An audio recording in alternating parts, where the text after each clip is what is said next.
deputado Jonas, atuando como presidente, demais deputados, aos amigos da tribuna. Vejam vocês que, mais uma vez, vocês recebem desculpas. Vocês recebem promessas, enrolação e a tal crise. A crise existe para contratar mais agente penitenciário. A crise não existe para pagar mais de 100 milhões de reais em publicidade no ano passado. A crise existe para tratar da situação das nossas penitenciárias abandonadas, que não tiveram construída uma vaga a mais nos últimos anos. Mas a crise não existe para fazer um jantar para acalmar os ânimos dos senhores deputados da base e prometer que as obras serão entregues antes do período eleitoral. Vocês são vítimas de promessas eleitorais não cumpridas. E hoje vocês são pedra no sapato de um governo que não sabe o que fazer e o que faz. Vocês contam com o apoio da oposição, da bancada independente e, com certeza, de grande parte da população paranaense. Mas tenho certeza que já têm os ouvidos calejados de tantas promessas deste governo.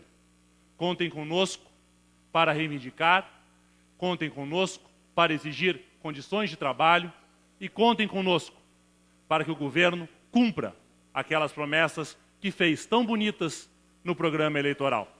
E tenho certeza que a crise que o Brasil acorda é muito pior no Paraná, onde o dinheiro da educação é desviado, onde o dinheiro da receita é desviado, onde denúncias de corrupção são corriqueiras, envolvendo o alto escalão deste governo.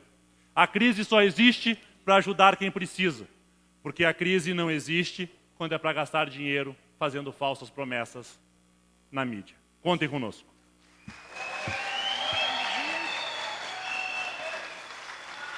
Senhores deputados, a CCJ hoje, no seu primeiro item de pauta, aprovou algo que é muito perigoso ao Paraná. Eu entendo que vários deputados, Vossas Excelências, são novos e fazem parte da CCJ e talvez não conheçam a história de uma empresa chamada Copel. Eu quero reavivar a memória de alguns deputados e peço, principalmente que os mais jovens, que votaram esse absurdo na CCJ hoje, prestem um pouquinho de atenção para que vocês conheçam a história do Estado do Paraná e o caminho perigoso que nós estamos a percorrer. O governo do Estado encaminhou à Assembleia Legislativa mensagem que, de maneira muito sutil, contém a revogação do parágrafo 4º, inciso 9º, da Lei 13.84 de 53. Tal artigo vigente na lei evita que a Copel ingresse no mercado de risco, que ela seja sócia minoritária de consórcios e, principalmente, ela evita e proíbe, veda a inclusão da compra antecipada de energia pela Copel, o famoso take or pay. A Copel, se isso passar aqui, poderá, como fez no passado, acertar contratos de compra de energia com preço fixo ou não, mas utilizando a energia ou não, a energia sendo produzida ou não, a Copel terá que pagar essa energia. Isso ocorreu aqui na época do Jaime. E isso causou um prejuízo enorme para a Copel. Foi uma batalha judicial enorme, com compra, envolvimento em consórcios, compra de usinas a gás. E foi uma batalha evitar um prejuízo da Copel. O deputado Nereu estava aqui. O deputado Nereu vai poder, se vocês quiserem, explicar depois para vocês o que é a Copel para o povo paranaense. Em 1997, Jaime Lerner era governador deste estado. E a empresa pactuou a negociação desse tipo com empresas privadas, com participação minoritária da Copel, para o projeto de geração e compra de energia. Havia, na época, após a participação da Copel, uma curva de tendência de prejuízo, caso não houvesse renegociação e, consequentemente, haveria inviabilização do projeto e do serviço. O contrato, na época, inclusive, previa pagamentos que a Copel teria que arcar, mesmo que a energia não fosse gerada, honrando contratos mal feitos, além de multas, e haviam erros grosseiros no projeto. Isso, o governo Requião teve que renegociar, teve que brigar. E o governo Requião, com o PMDB de verdade, que hoje se encontra na oposição, evitou um prejuízo de mais de 3,5 bilhões de reais à época. E teve que adquirir equipamento necessário para que a empresa pudesse funcionar. Assim que o senador Requião saiu do cargo para concorrer ao cargo eletivo, o seu vice assumiu e autorizou que a Copel participasse minoritariamente de consórcios. Começamos a andar para trás, colocar a Copel em risco. E hoje, o Richa pretende permitir que a Copel firme contratos, sendo sócia minoritária e voltando para o take or pay, podendo trazer péssimos contratos para essa nossa empresa, que é paranaense, e a Anibele, graças a Deus, ainda pública. Permite uma parte na sequência, deputado? Por favor, o deputado Anibele tinha pedido... Deputado Requião Filho, eu gostaria de parabenizar a vosso encaminhamento e também me somar no seguinte sentido, até porque esqueci na minha fala. Isso nada mais, nada menos é do acordo de dobrar a participação do sócio privado no lucro da companhia pública. Nada mais do que isso. Aquele recurso tem que ser retornado para o sócio privado. Isso é algo que a gente não entende.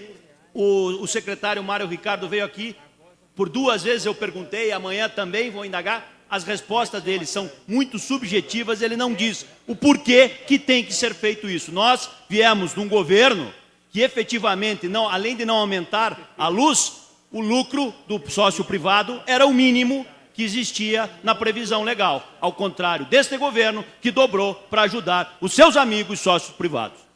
Deputado Tadeu. Obrigado, deputado Maurício. Eu só lhe parabenizo pelo tema, e é bom lembrar que quando nós terminamos a CPI da Copel, uma das recomendações foi justamente que a Copel não participasse como minoritária nos empreendimentos, porque a Copel fazia, no tempo do governador Jaime Lerner, uma engenharia onde ela entrava com 49%, os sócios privados com 51%, mas por conta de toda a engenharia que se fazia, ficavam com toda a diretoria desta nova empresa criada. O ano passado foi o ano que a Copel, e aliás, sugiro a Vossa Excelência como líder da oposição, que nós pudéssemos fazer um pedido de informações, saber quantas empresas a Copel criou o ano passado a partir desta modalidade. Porque novamente está aberta a possibilidade de excelentes negócios para aqueles que espertamente vão fazer esse tipo de negociação com a Copel, passar o prejuízo para a Copel e ficar com lucro. Eu acho que aos deputados que fazem parte da CCJ, essa parte da história deve ter passado desapercebida. É criminoso o que se quer fazer novamente com a Copel. Estamos andando para trás, senhores deputados. E não será um chilique ou outro de uma tribuna que irá mudar os fatos. Contra fatos não há argumentos. Estamos retomando a legislação de mais de 20 anos atrás. E isso é muito ruim para o Paraná, é muito ruim para o povo paranaense. Eu acho que os senhores têm o dever, têm o sentido do seu mandato em defender o Estado do Paraná. Dizia hoje aqui, antes da abertura do grande expediente, o presidente da casa, que vocês devem ecoar as vozes lá de fora, que aqui é o lugar do debate, o que muito pouco acontece. Porque o governo gosta de mandar na sua base, na base do açoite e da ameaça. Mas não... 1 minuto para concluir, deputado. Para concluir. O governo gosta de mandar na sua base, na base do açoite e da ameaça. E eu acho que a Copel não pode ser colocada em risco por nada, por nenhum governo e por muito menos alguém que se diz o eco da voz do povo paranaense. Foi como foi descrita esta casa hoje, no início da nossa sessão. Peço que preste atenção na história do Paraná, porque quem não conhece a história está fadado a cometer os mesmos erros. É isso que eu tinha, senhor presidente. E agora dou por encerrado o meu discurso. Por favor, a ordem do dia.